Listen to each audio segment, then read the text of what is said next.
Follow the money. That's what I always say. You always follow the money. Yeah. This is Follow the Money with Mitch Moss and Pauly Howard on VSiN. Welcome in.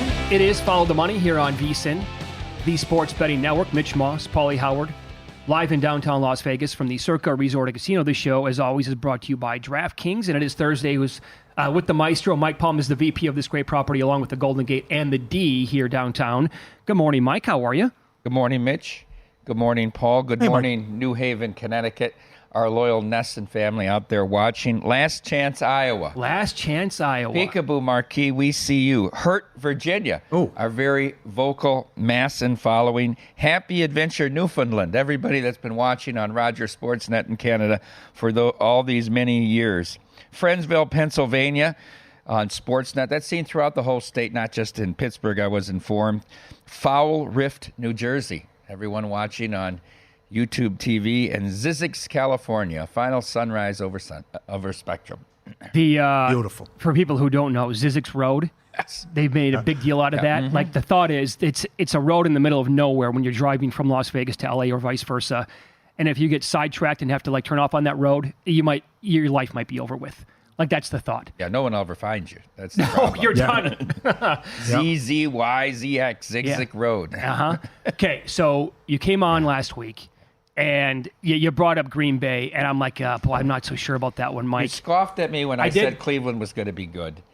Then you scoffed at me when I brought up the Packers +7. Yeah, I've scoffed many times in between. Scoffed at me 4 years ago when I said the Chiefs couldn't win the Super Bowl. Yeah. I said that video resurfaced this right. week. No chance. Yeah, but you did very well to the Packers last week. I did do very well. But, I mean, if you go back, remember I talked about the segment Gil did, teams with below 500 season win totals every year since 2001 has made the playoff, 19 of the 23 years, 4 this year, right? Yeah. All 4 covered. The Rams didn't advance. They covered the closed 3.5 year, right? No pressure. These teams that go into wild card weekend on a free roll. Houston was free rolling at home, right? I mean, they weren't expected to do anything. Tampa Bay's free rolling. These AFC and NFC South teams that win a division are all expected to lose their home game, right? Packers totally free rolling. They were out of it, right? They were done. They were going nowhere. Thanksgiving happens. They get back into all the pressure on Dallas. I can't believe he retained McCarthy. That's a head scratcher to me. I would have bet the opposite way there. And so if you go through this, they had never won anything, right? What's Dak won? Nothing really. At least Lamar's won 2. It was going to be 2 MVPs now this year. I just thought the pressure would be too much if things went poorly there. The Packers, I give LaFleur. I've been a critic of LaFleur. I give him credit. It's now 5 times this year he's won the flip and taken the ball, not deferred. They score touchdown every time, right? Yeah. They did that to Dallas. And then Dak throws the pick. I mean, Jair was hurt going into the game. We made fun of him, the self-appointed captain. That's the play of the game because now it's 14-0. And now all the pressure in the world's on Dak and them boys. And you can tell. I mean, Dak entered that game looking like he had the most pressure in the world on his shoulders, and he played like it pretty much until it was over with. Beefing with C.D. Lamb right from the get. Forcing it to him, airmailing it. Really a bad performance out of him. How about Dan Quinn? What are they doing? They're down 30 in the second half, and they got 6 in the box. The Packers are just trying to run the clock out. They're playing a soft zone on defense, giving you everything you want, and he's got 5 in the box. He's letting them run for 8, 10, 12 yards a pop. What was going on there? Okay, so again, you had them every which way but loose the Packers. Okay. Have you identified a similar bet that you like as much or close to? No? Okay. No. But I think Tampa will give Detroit more of a game than is the common thought here. Because I think this game will go to 7. Here, and I actually think Bowles, the only concern is Detroit will be able to run the ball. Philadelphia didn't want to run the ball, right? They, for some reason, whatever that show was on Monday night down there. I think Detroit can run the ball, but I think Tampa makes enough plays, and I think Bowles does enough on defense to force some field goals and get a few punts that keeps this game close. I haven't made a bet yet on this round. Yesterday, Tim asked you mentioned on primetime, of the Saturday games, what's the best bet? And what will the book need? I said, I think we're going to be equally split on the Packers and Niners because we get a lot of Niners money here. I said, I think we will need Baltimore. People will bet Houston off this. And then he put out the poll question. What's the best bet of those 4? Packers 23%, Niners 23%, Texans like 40%. There you go. Yeah, right? And very few people on Baltimore. So I think we will need Baltimore. And you could probably draw a line through that first game this year, right? I mean, that C.J. Stroud's first. Absolutely. And they just overwhelmed them, right? I would say the same thing about the meeting in October between Detroit and Tampa, long time ago. Yep. How does Derek Stevens is going to the game? How do your Detroit people feel about it? Oh. It's going to be a great atmosphere if they can go to the NFC title game. They're so elated, and very pricey tickets. He got a suite there. He's bringing a crew. I think the stat came out. It was the priciest ever. Divisional round game. Ever divisional round game, right? I mean, people have been waiting for 30 years for this. They were so happy. I mean, they're crying everywhere, anyone that has any association. And, and now they get Tampa, and they're a touchdown favorite. And, they're going to go to San Francisco and win and get to a Super Bowl in Las Vegas. I mean, they can just taste this, right? It's much more than even Michigan was. I guess Michigan had been to the playoff 3 straight years and all that. But no doubt. Great point. This would be the first time since 1957 if they win multiple playoff games in the same season. Can't believe that. So did you give us a hint there when you said you think the game is going to go to 7? Are you guys trending that way? Yes, I think it will. And we get the Detroit money here as well. Right. We went to 3.5 on the Rams game. I think it will. I just don't know who's going to be a lot of buyback here on Tampa. And I think Detroit will get teased to death, too, this weekend. Might be part of this Saturday. The money line parlays, it looks like a 3-team money line parlay, right? You're going to go Niners, Ravens, Lions this week. And then the other game's just going to be the best game of maybe the whole playoff. Which team screws it up then, the money line parlay? That's what Tim asked me. I don't know. I can't say San Francisco, even though I think Green Bay's playing the best of all the underdogs. This San Francisco team, to me, still I would bet them against Baltimore in a Super Bowl. I just think they're so good. They're so loaded offensively. Unless Purdy has one of these Christmas night games where he turns it over 3 or 4 times, how are they losing? Who's under the most pressure, Lamar or Purdy? No, I think Lamar. At least Lamar got paid, though. If Purdy implodes, will they even lock him up for the future? That's what Purdy's facing with. So you think personally, from a financial family standpoint, everything? Yes. Yeah, that's a good point, Paul. I just think Lamar is the whole storyline of Lamar's career is he doesn't show up in the playoffs, right? And he's trying to have a career. We had Sam Monson on from PFF, and he gave us the top 8 quarterbacks since Week 9 and including the playoff round. Their PFF rankings, 1 and 2 are playing in San Francisco. Even with that Christmas game, Purdy's number 1 and Love's number 2. Lamar is 5th. Mahomes is 6th. Out of the playoff quarter, and they'd be deeper because Stafford and Dak were both ahead of the bottom of these 8-pack. Well, we tried to rank the quarterbacks left in the playoffs yesterday. Yeah. It's impossible. I said for the weekend, rank the AFC head coaches in the wild card round. Really hard to do. Yeah. Okay. Did you guys kick this around in your show yesterday? Who's the worst quarterback playing on Saturday? No, we did not. Stroud, Jackson, Love, Purdy. Who's the worst guy? Well, I think all the Love stuff is unfair because the sample size is too short. I mean, in the moment, Stroud too. In the moment, you might say Purdy, right? Just because of current form. I mean, Love's done nothing wrong here. The only game that he really kind of messed up on, I don't know if it really affected anybody here, was that game at MetLife on that Monday night. That's really his only off game in 3 months. That game. Nobody bet on that game. Nobody had anything riding. Nobody was watching. Side of a barn in that game. Oh, God. I couldn't believe it. And Tommy played well. And they still had a shot to win the game. Right. Yeah. Right. Barry didn't think that he's going to run. DeVito Well, see, didn't right down the was field. going to run. Right Isn't down that the field. mismatch of the weekend, though, when you really think about it? It's Shanahan Joe against Joe Barry. Come on. It is. There it is. Come on. Yeah. Right. Yep. And even in Dallas, right? Dallas drops the ball twice. Dak takes that ridiculous sack when they were in the red zone, right? Or they're in field goal range, and then they don't even. Bad. They were self-inflicted wounds in the first half offensively. It's not that they didn't move the ball at all. So you have to think, isn't the best bet on this game probably the 49er team total? Over? Is it 30? Is that what the number is? In that range, yeah. I would think that's probably the best bet of the game. You guys have had this up for months. What would you do now? Ravens, Niners versus the field. You got as high as plus 140 on the no Monday. Now it's plus 125. I still bet those two, right? I mean, even I see Buffalo or Kansas City going to Baltimore is still going to be an upset, right? I think San Francisco is the best team. I heard several people say, "Oh, the NFC opened up for San Francisco because Dallas got knocked out." What? Dallas was never winning in San Francisco. No, I think that was a bad thing for them. Yeah. I think there's more uncertainty with Dallas being out. There was no way in the world Dallas is going there and winning. I could not agree more. I give the Packers a better puncher's chance going there and winning than Dallas. Yeah, because the variance might go their way in that game. They dominate Dallas. They match up in every way with Dallas. Shanahan just kills them. Yeah, yeah. Remember when they killed him the first time they played, and Micah Parsons was on his podcast, and he's like, "Yeah, keep talking." And Debo comes back and he says, "It might be worse next time." So, and it was never a game the first time they played. It was over in the first quarter. Oh, yeah. Yeah. That was the first game of the year. Every game of the year was a bust except a couple of them that Buffalo were in were decent games. Juiciest Super Bowl we could get to you would be what? People ask that. Everything because it's in Las Vegas. For Vegas, is it's kind of a wash. I think a 49ers-Chiefs rematch is a pretty juicy Super Bowl. Wow. I do. I do. What do you think about Bills-Lions?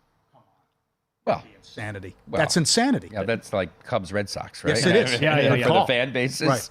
Oh, the city might burn. We run out We of had beer. a great crowd here on Monday for the Bills and Steelers game. I was surprised because it was moved the day, right?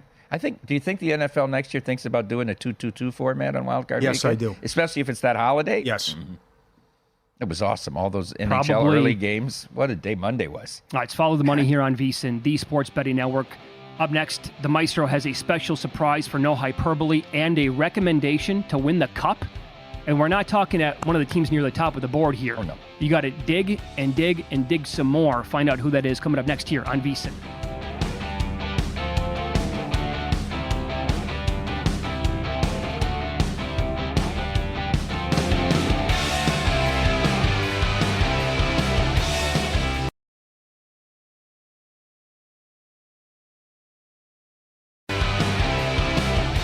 If you haven't already checked out the new vsin.com, we have a fresh new look, enhanced navigation, and a mobile-first focus. Time is money in sports betting, and the site's pages have been built to load quickly. We've also expanded the educational content and strategy sections for both new and experienced bettors. I don't know what I'm doing, but for all those people who have questions about the new app and what's going on and the sunsetting of the app, go to vsin.com/FAQ, vsin.com/FAQ. Check out the new vsin.com today. Here we go. No bias. You will respect my authority. No pulled punches. Your wife cheated on you because you lost sight of who you are as a man, as a husband. No agenda. There is no fear in this dojo. This is No Hyperbole. This is the best part of the week. Here's the maestro, Mike Baum. I am the smartest man alive. All right, this week we're going to do a special No Hyperbole because, we started No Hyperbole in the football season of 2019, Mitch. In large part, this was your brainchild. And I think the very first notable one was Wild Card Weekend that year, right? We had that Rose Bowl, Oregon, Wisconsin, and then we had Carenti and all that, and that crazy game, Buffalo at Houston. Booger McFarland should have taken a knee on 4th and 10. Anyhow, you remember, Paul. So I'm going to do, this is really kind of the 4-year anniversary of that weekend. I'm going to do a special No Hyperbole Mount Rushmore. But before I do, a few quick thoughts on this past week if I would have done a traditional No Hyperbole. How about the end of the UNLV game? I was watching that live. They're up 4 with 10 seconds to go. Utah State comes down and hits a 3. And oh, by the way, Utah State big man goes into the legs of a UNLV guy who has position. And they call the foul on UNLV, a 5-point play, and they lose by 1. Second one is obviously the Tampa Bay reporter who asked Bowles about playing on the freezing cold in Detroit. And then they've got to do something with this quarterback sliding rule because you can't let a guy fake and get a touchdown. And then, the penalty they called, he totally tried to stop and his stomach hit Allen. Allen's the biggest faker in the game. Oh. He pulls his head back. He gets all these nonsense calls. I think that if you're going to let a quarterback fake slide, then when they do slide, you can only call a personal foul if it's like targeting, where they hit him in the head with the helmet or something like that. Because this is ridiculous. Oh, yeah. He has all the advantage to it. All right, let's go to the Mount Rushmore of No Hyperbole. I give. If there were 5, there'd be one person. You do honorable mentions. There's really one honorable mention to me, and this is a lifetime of achievement. It just can't be a one-hit wonder like Mitch Berger. the offensive coordinator who wanted to have dinner with Hitler. He'd be on my top 10 all time, right? But Leah Hextall is the honorable mention. She barely misses here, but clearly the worst announcer in sports. The shrieking, the not knowing what's going on in the game. It's just awful. All right, let's get to the Mount Rushmore. 4 gentlemen make this glorious honor, and we'll start with our friend Anthony Lynn, who had to be on the list. Who made 6 appearances during his time as the Chargers head coach from 2017 to 2020. All of them for game management decisions, either at the end of halves or at the end of games. The ironic thing about Anthony Lynn is the fact that he was not the worst Chargers head coach during this time. Brandon Staley was clearly a worse head coach. Anthony Lynn actually won a playoff game. Brandon Staley was up 27 in a playoff game, couldn't win a playoff game. And you think about Justin Herbert and the succession of coaches he had. Anthony Lynn makes the Mount Rushmore. I mentioned this gentleman a few moments ago, Tony Corrente. Tony Corrente, NFL official from 1995 to 2021 when he finally retired, was a referee for all but 3 of those seasons when he started as a back judge. Tony Corrente, a high school teacher, social studies teacher, won a state championship in baseball coach in California, had a distinguished career up until about the last 3 years. He was the referee in Super Bowl in 2007, Colts Bears, but he really deteriorated towards the end and became very confused many times. Was awful with the roughing the passer. He called roughing the passer every time he moved by a quarterback. And of course, that game in Houston where they had 3 huge blown calls. The third of our 4 Mount Rushmore is Mario Cristobal. So what a combination for Justin Herbert. Cristobal made 5 appearances during his time as Oregon head coach from 2018 to 2021, and then in Miami since 2022. But the biggest thing about Cristobal is he will have a moment that can't be topped. He will have the all-time #1 entry on No Hyperbole in not taking a knee against Georgia Tech when they were under the play clock and didn't have to do anything. Instead, running the ball, they fumble, and Georgia Tech goes 70 yards in 30 seconds to win the game. An offense that had like 140 yards the whole night. Yeah. And then this #1 is by distance here. 12 appearances in our 4.5 years of No Hyperbole. No other than our friend, Angel Hernandez. Simply the worst official in all of sports. He missed 5 months of the baseball season and still had 3 appearances this year. I mean, that's how bad this guy's. Let's not even talk about his lawsuit against Major League Baseball because they won't make him a crew chief and they won't put him in the World Series. He hasn't been in the World Series in 20 years. Well, there's a reason. He's absolutely horrible. Overturned 3 times in 1 playoff game at first base. CeCe Sabathia's comments are terrific. And a federal judge said objectively he is bad at his job. Joe Torre's report on him in that lawsuit is amazing. So put a little bow on this thing, our Mount Rushmore of No Hyperbole. Yeah. Think about that. Lynn is on there for the Chargers, and you called him not even the worst head coach that Herbert has had. Oh, I don't think so. I thought Staley was worse, but Staley didn't have as many entries in No Hyperbole. But all the nonsense decisions he made, and the fact that he was a defensive coach and their defense was 30th or worse every year, and he says, we believe in what we do. Yeah. We know how to teach it. We know how to coach it. Obstinate. Yep. Okay, so we got this question from multiple people. Yeah. You love the NHL. People asking for maybe a shot to win the Stanley Cup at this point of the season, and you know you're not going to go at the very top of the board. So who did you find? Yeah, this season I only bet the Kings pre-flop before the season started at 26-1. So I added 2 weeks ago a team at 90-1. They're still 75-1. It's actually the Calgary Flames because I think Jacob Markstrom flipped a switch. He was awful last year, and he was awful through the first 6 weeks this season. Something happened with Markstrom. They're currently on the outside looking in at the playoffs, but only by 2 points. But they do have a couple games. Their opponents that are ahead of them have a couple games in hand. I think Calgary's playing really solid defensively. I know, obviously, they had a lot of people leave the program there, changing the coaching staff, and they're considered a long shot. But I think in this Pacific Division where VGK is no longer dominant, right? Edmonton is disappointing. They've rallied here. Seattle's playing better than they were before.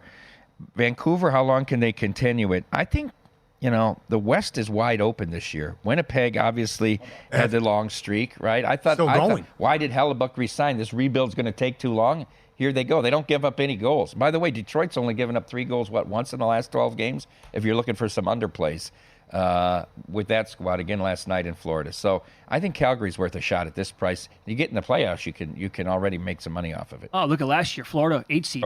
Got there all the way. Have you been doing anything with Winnipeg totals?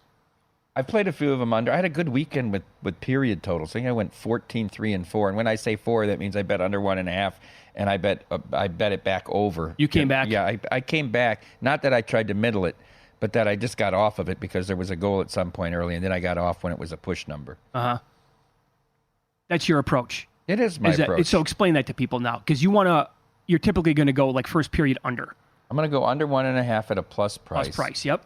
Remember years ago when you guys were going over, you got the big plus prices. It was ridiculous, 180 to the under. Not anymore. You can get 150, 130 on most of these games to the under. So my goal usually is to get to the under 14 timeout and then make a decision. Because at that point, it's usually anywhere from plus 170 to plus 190 on the over.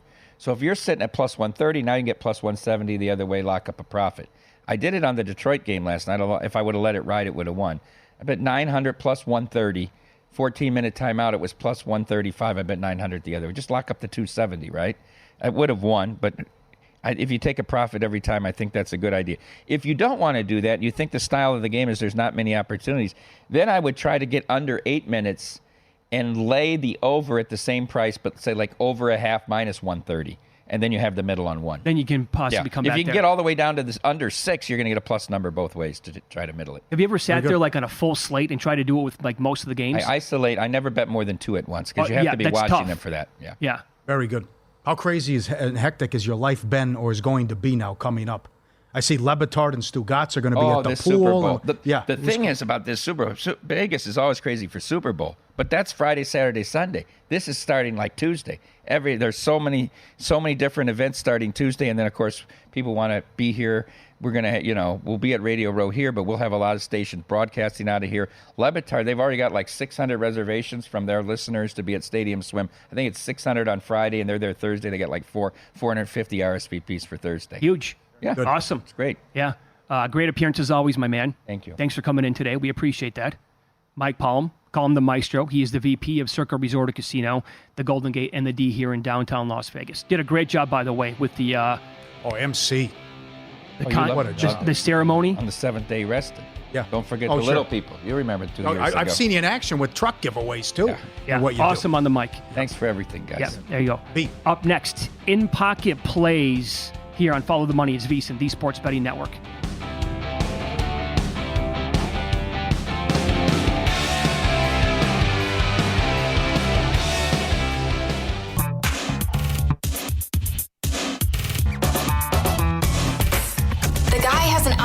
To determine the winner of any given college basketball game. Someone gives you 10,000 to 1 on anything. You take it. Take it. Take it. I bet you $20 I can get you gambling before the end of the day.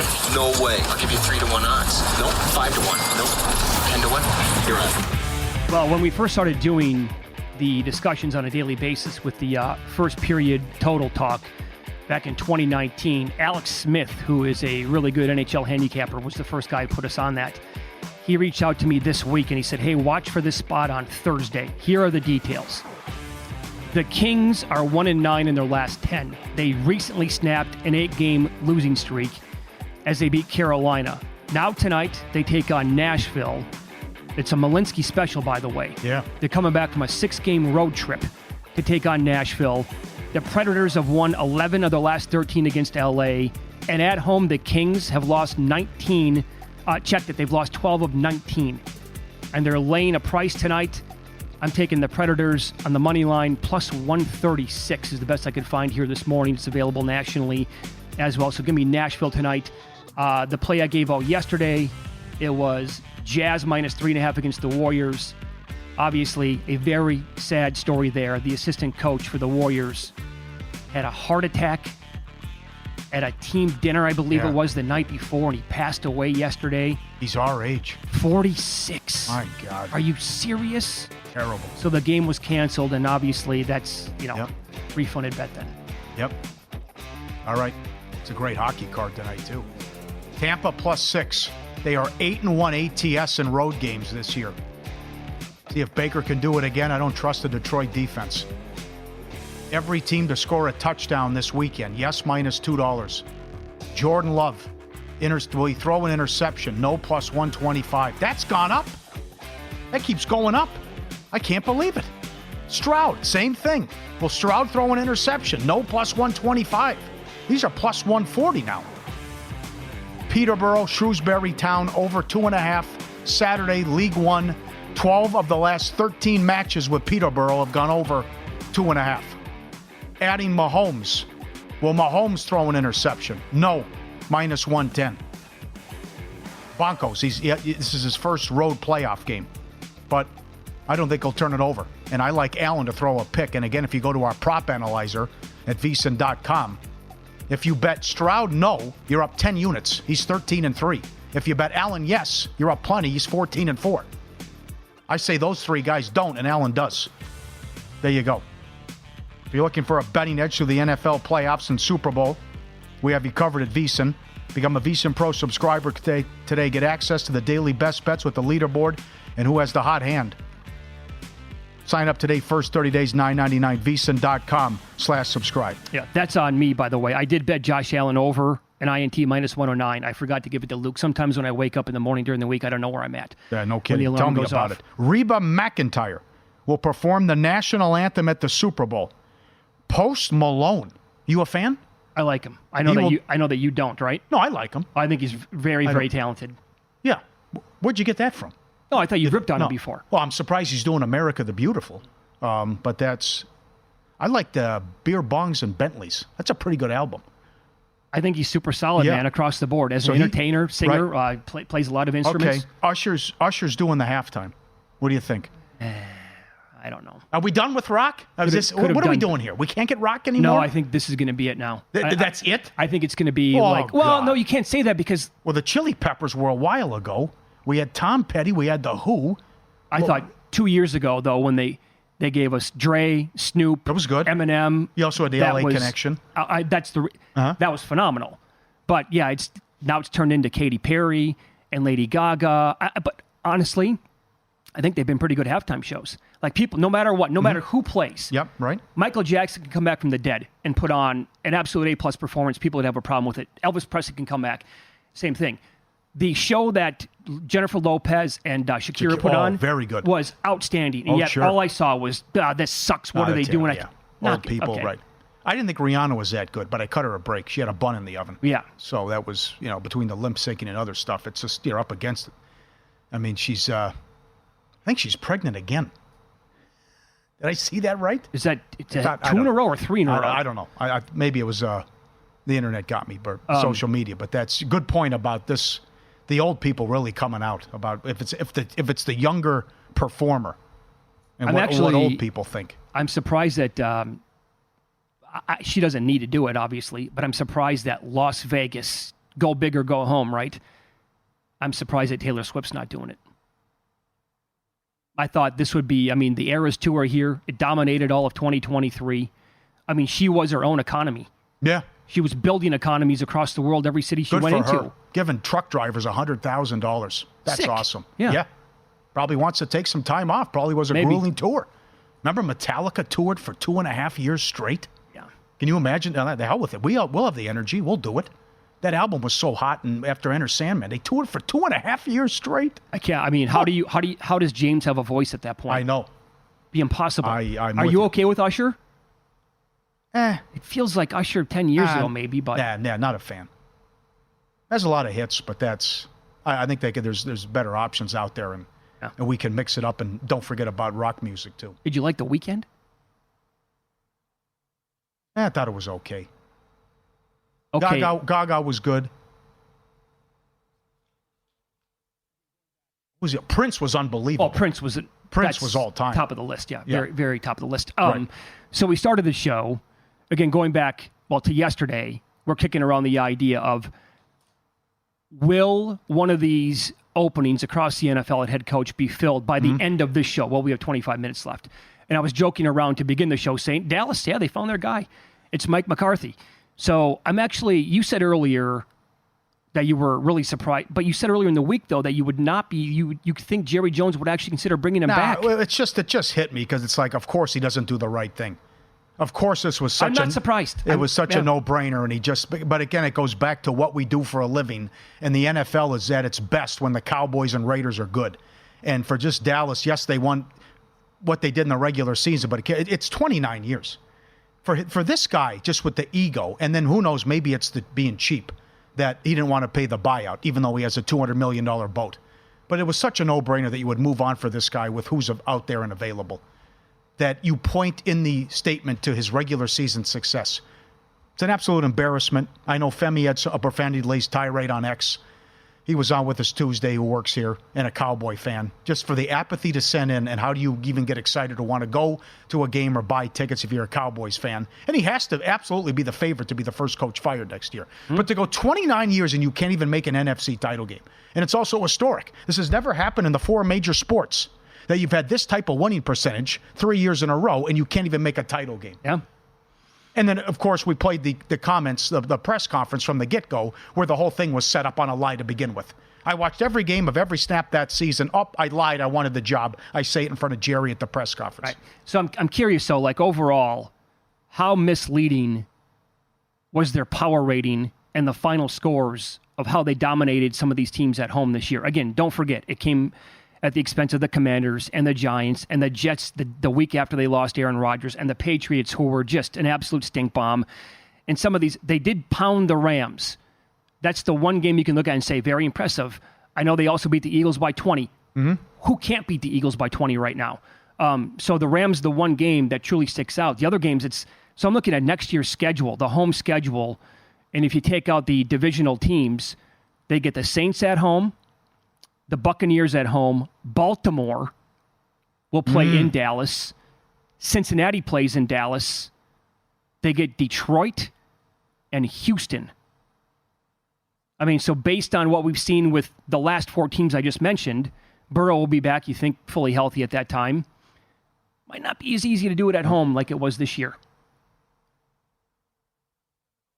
For him to point to the regular season success and ignore the only one playoff win that McCarthy's had in his Dallas tenure, it's just... I did not think it could get worse with how the game finished against San Francisco at home 2 years ago in the playoffs, where they called the quarterback sneak with 14 seconds left and no timeouts. Right.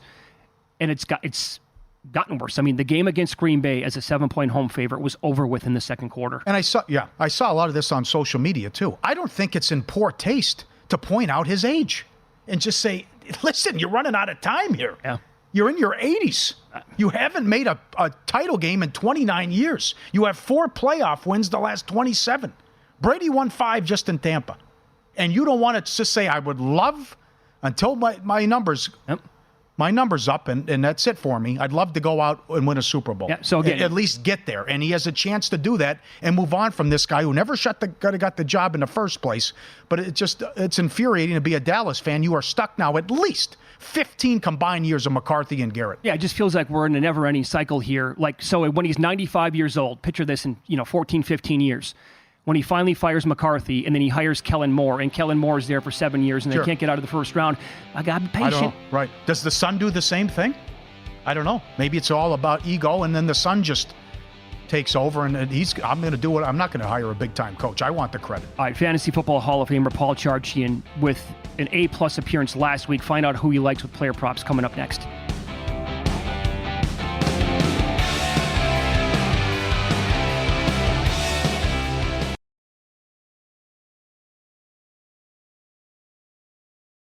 Start your morning with a daily dose of winning strategies, insider tips, and the latest buzz with the free VSiN Daily newsletter. The lady does a great job, and check it out with the latest odds and trends, links to the VSiN Top Reads, latest podcast. Today, there's a good write-up and preview on the Ravens-Texans game, vsin.com/newsletter. And by the way, for those asking questions still, for the frequently asked questions, Bill created a link to that. I tweeted that out as well, at Mitch Moss Radio. vsin.com to go check it out. On top of it, okay, Fantasy Football Hall of Famer Paul Charchian joins the program now. Dare I say, based on the results, his best appearance of all time last week. Yes. Nothing to live up to this week, Charch. No, right. I can't top that, I don't think. So we gave out 10 angles. We lost one of them on the final carry of Kareem Hunt's day, and he hit the over. We were under by 1 yard. And then the only thing we missed was we had hit Puka Nacua 4 different ways, and the only thing he didn't hit was first touchdown.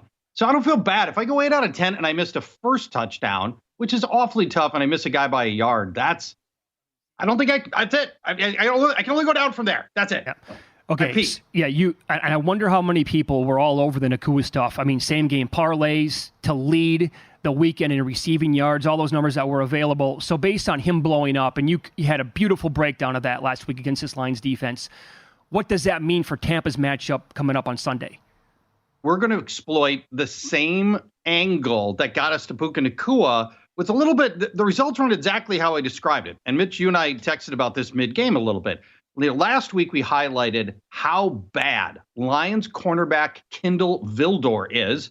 Now, and the way they use Kindle Vildor is they basically spent the game hiding him. And they put him on the opposite side of Puka Nacua as much as they possibly can. So even with Nacua blowing up, and even though Kindle Vildor is on the other side of the field, he still got roasted, just not by Puka, who did hit him once for 1 catch. But the other Rams receivers, remember that long Tutu Atwell touchdown? That was on him. Kindle Vildor still gave up 101 yards in his coverage and gave up a touchdown in his coverage. And we talked about this last week. Kindle Vildor giving up 22 yards per reception on average. Last week, gave up 25 yards per reception. You're giving up a quarter of the field every time somebody throws in your direction. So who is it going to be this time? I believe they're going to hide Kindle Vildor from Mike Evans, and that's going to put Chris Godwin on Kindle Vildor for much of this game. So we're betting the over 5.5 receptions for Chris Godwin, over 63.5 yards, and we're going to hit that anytime touchdown at plus 250 for Chris Godwin, who gets the Kindle Vildor pristine path coming up this weekend. Beautiful. Now, for those watching at the same time, we have a graphic, and you can explain this now. And this happened to a lot of the props that you wanted to talk about today, and these move throughout the week, obviously. It was 57.5. So you're still comfortable betting over 63.5 with him? Yeah, I don't like that everybody's moving with me on this, but yes, I'm still hitting it. I know every yard counts, and I'm not discounting the move here, but sure. And you may be able to shop it for less. I'm giving you DraftKings numbers, so you might be able to shop it for less somewhere else if you feel strongly about it. But I'm still comfortable over 63.5. Yeah, and here's the thing now with sportsbooks posting, I think player props earlier and earlier, specifically this time of year. You can't help. You come on Thursdays, you can't help with some of these numbers moving. How does that correlate into what you expect with Baker Mayfield coming up? Big game coming here. Big game? Yeah, big game coming. We'll talk even more about this and why I feel really comfortable towards the passing game here. But Baker Mayfield, we're going to hit the over 254 yards and over 1.5 passing touchdowns at plus 105. That's gone down. Baker didn't score when these teams met in week 6. I don't care. He is a different quarterback now. Lions are a lot worse in coverage now due to injuries. Godwin's matchup, I already told you, I love. But Mike Evans' matchup is also very good. He's going to go up against Cam Sutton. Sutton was the guy who mostly got roasted by Puka Nacua last week. He's given up a touchdown in 3 of his past 4 games. Evans has got 6 inches and 50 pounds on Cam Sutton. Baker's thrown multiple touchdowns in 6 of the past 7 and 10 of the past 13. So just if everything is trending to this to be a big game for Baker Mayfield, and get this, here's your passing totals allowed by the Lions the last 4 weeks. 411 passing yards, 345 passing yards, 396 passing yards, and 367. My number's only 254. Yeah. That's a strong play. I really like Baker Mayfield here. Yeah. 2 of those, Nick Mullins, if you can believe it as well. This is also correlated. So Godwin over, Baker over, but then you got to take White under. They don't try to run the ball. They can't run the ball. Detroit hasn't allowed a running back to rush for 70 yards this year. You're taking all my talking points. Sorry. That's all exactly right. The under 55.5. Bucks don't run well. They do pass well. Lions' run defense is great. They ranked 5th in run defense by Pro Football Focus, number 1 in rushing yards allowed, number 3 in yards per carry allowed, and number 2 in rushes attempted. So there's not even going to be the volume there for Rachaad White on the ground. Possible negative game script coming. If you think that 6.5 point spread is legit, then we've got a negative game script that's going to de-emphasize the run. Of the Lions' last 9 opponents, 7 of those teams did not have a runner reach this line for Rachaad White under 55.5 rushing yards. Follow the money here on VSiN, the Sports Betting Network. Our guest, Fantasy Football Hall of Famer Paul Charchian. You can follow him on X at Paul Charchian. Okay, so the early game that we have coming up on Saturday, Houston-Baltimore. How do you want to attack the Texans, and which player do you think is going to have a little bit of success? Is it going to be Devin Singletary? It is going to be Devin Singletary here. Now, so if I just, as you think of the Ravens, first thing that comes to mind, great defense. But is it entirely? I think most listeners will be shocked to learn, and viewers, over the last 5 weeks, the Ravens ranked 29th in rushing yards allowed, 30th in yards per carry at 5.2 yards per carry. Since week 10, 5 different running backs have topped 100 yards against Baltimore. Even in blowout Baltimore wins, it hasn't mattered. Houston runs the ball 26 times per game. Singletary's going to get almost all of that. Since he's taken over the starting job in week 9, Singletary's averaging 74% of the carries for Houston. And last week, all other Houston runners combined for 3 rushes. So Singletary's going to get all the work. The way you beat the Ravens is on the ground. He's running well. And our line is low, 56.5 rushing yards in. We'll take it. Love the breakdown. Okay, so let's flip it then. It's always kind of a muddled backfield, the way it seems, in terms of rushing yards for the backfield of the Ravens. Gus Edwards, his prop is 45.5. Is that too many? It's too many. We're going to go under. Last week, we hit the under on the Browns' number 1 runner against the Texans. We're going back to the well against Gus Edwards this week. Over the past 5 regular season games, Texans ranked number 1 in yards per carry at 3.2 yards per carry. And then last week for the playoffs, they held Kareem Hunt and Jerome Ford to 2.5 yards per carry. That's it. And here's some things to know about Gus Edwards. He is a replacement level runner. He's 4.1 yards per carry. He's Pro Football Focus's 44th ranked runner. And this backfield, and you alluded to this, Mitch, this backfield is way muddier than we want. Justice Hill gets a lot of work. Melvin Gordon, maybe even Dalvin Cook makes an appearance here. So, and since week 12, Gus Edwards averaging only 11 carries per game. That's not going to be enough to get him to this line. Recent better backs have failed to top Gus's line against Houston, like Derrick Henry twice hasn't hit this line. Jerome Ford twice. Breece Hall didn't do it. So this is a tough matchup. Gus Edwards isn't very good. We're going under. The line's moving up to 50.5 yards. One more. This is the one you like the least, though. Schultz under. You don't love this? This is the one out of all the things we're talking about. This is the one I'm least confident in. But let's talk it through for a second. Okay. It's a little bit complex. Okay. Ravens have got an elite coverage safety, Kyle Hamilton, maybe the best safety in the league going. Here's what you need to know. When he's going up, Hamilton gets deployed against a slot receiver if there's a good slot receiver to play against. So, for example, when they played San Francisco, Kyle Hamilton was on Deebo Samuel. And what happened was George Kittle went off for 126 yards. Then when Kyle Hamilton's on tight ends and there isn't a great slot receiver and he goes on tight ends, that tight end withers and dies. Now, we get to Houston. Their slot receiver is John Mechie. That is no threat. They don't need to deploy Kyle Hamilton on John Mechie. They're going to put him on Dalton Schultz. In the first game, that's how the previous game these teams played. That's how it went down. Schultz had 2 catches for 4 yards. We're going to go under the line on Dalton Schultz. It's moved down to 36.5 receiving yards. Does that make sense? The whole Kyle Hamilton thing? Oh, yeah. No, of course it does. Yeah. All right, good. Excellent analysis as always. Let's hope that you can get close to what you did last week. Yeah, let's see. I don't know how many in totality this is, like 8. Well, we'll just do 7 of 8.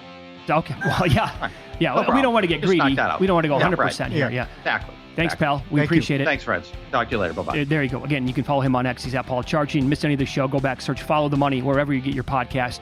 Good luck betting tonight. We'll see you.